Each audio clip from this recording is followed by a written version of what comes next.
నిజం నిష్ఠూరంగా ఉంటుంది, అబద్ధం అందంగా ఉంటుంది.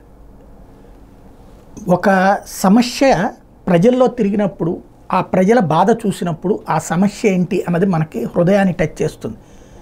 దాని పరిష్కారం నాబోటోళ్ళం సుదీర్ఘకాలం పనిచేస్తున్నాం కాబట్టి వృత్తిలో ఒకటి సజెస్ట్ చేస్తాం.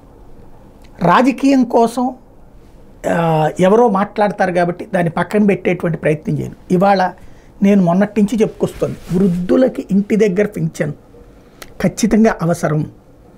ఎందుకు అంటే ఎండాకాలం, మండు టెండలకాలం, ఇప్పుడనే కాదు, వృద్ధులకి ఇంటి దగ్గర ఇస్తే తప్పేంటి, దాన్ని తప్పుపడతా, నోట్లో ముద్ద కలిపి పెడతారా అని మాట్లాడేటటువంటి మూర్ఖులు ఒక్కసారి పల్లె ప్రాంతాలకు వెళ్తే వాళ్ళ అనారోగ్య సమస్యలు, వాళ్ళ బాధలు, వాళ్ళు ఒక్క చోటకి పోవాలంటే రోజుల తరబడి తిరగాల్సిన పరిస్థితి, లేకపోతే రిక్షాలు ఉండవు. ఇప్పుడు ఇదివరకటి మళ్ళీ రిక్షాలు ఉండట్లేదు, ఆటోలు సందుల్లోకి రారు, వాళ్ళకి నరకం. అట్లాంటి వాళ్ళకి ఇంటికి తీసుకెళ్ళిస్తే దాని మీద పడి ఏడ్చినటువంటి పాపం, ఆ పాపాత్ములందరి ఫలితంగా ఆంధ్రప్రదేశ్లో పెన్షన్లు అనేటువంటిది నోటి దగ్గరకు వచ్చిన ముద్దని లాగిపడేశారు.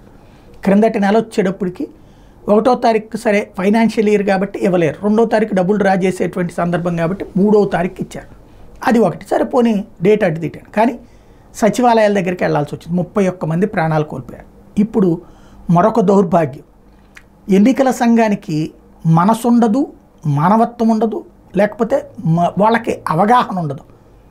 వీళ్ళందరూ కంప్లైంట్ చేశారు కాబట్టి మీరు చర్యలు తీసేసుకోండి, అంతే తప్పించి ఎందుకు నోటి దగ్గర ముద్ద తీసేయాలి? పోనీ ఇవాళ కొత్తగా ఎలక్షన్స్ రోజునే పెడుతుంటే ఖచ్చితంగా ఆపచ్చు. 5 ఏళ్ల నుండి నడుస్తున్నటువంటి రెగ్యులర్ ప్రక్రియ, ఇప్పుడు 5 ఏళ్ల నుంచి ఉద్యోగులు చేస్తున్నారు. ఈ ఉద్యోగులందరూ రేపు చంద్రబాబుకు ఓటేస్తారని చెప్పేసి వైసీపీ కంప్లైంట్ చేయగానే ఉద్యోగులందరూ ఉద్యోగాల నుంచి తీసేస్తారా? ఈ 2 ఏళ్ళలో పని చేయనీయకుండా ఆపేసేసి ఇతర రాష్ట్రాల నుంచి తీసుకొస్తారా? తయారు కదా. మరి అక్కడ లేనిది ఇక్కడ ఎందుకు వస్తుంది అంటే అంతే. గుడ్డెదు చేలో పడ్డట్టు నిర్ణయం తీసుకుంది ఎన్నికల సంఘం. గుడ్డెదు చేలో పడ్డట్టు కొత్త నిర్ణయం మళ్ళీ ఏంటయ్యా అంటే బ్యాంక్ అకౌంట్లు వేయాలంట. సచివాలయానికి వెళ్తేనే చచ్చిపోతే బ్యాంకులకి వెళ్తే ఇంకెంత నరకం.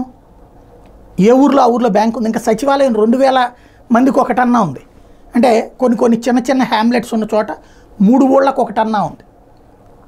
బ్యాంక్ అయితే అసలు ఆ ప్రాంతాల్లోనే ఉండదు, బ్యాంక్ ఎక్కడికో పోవాలి. ఓ రకంగా ఆ ఊళ్ళలో బ్యాంకులు ఉండవు.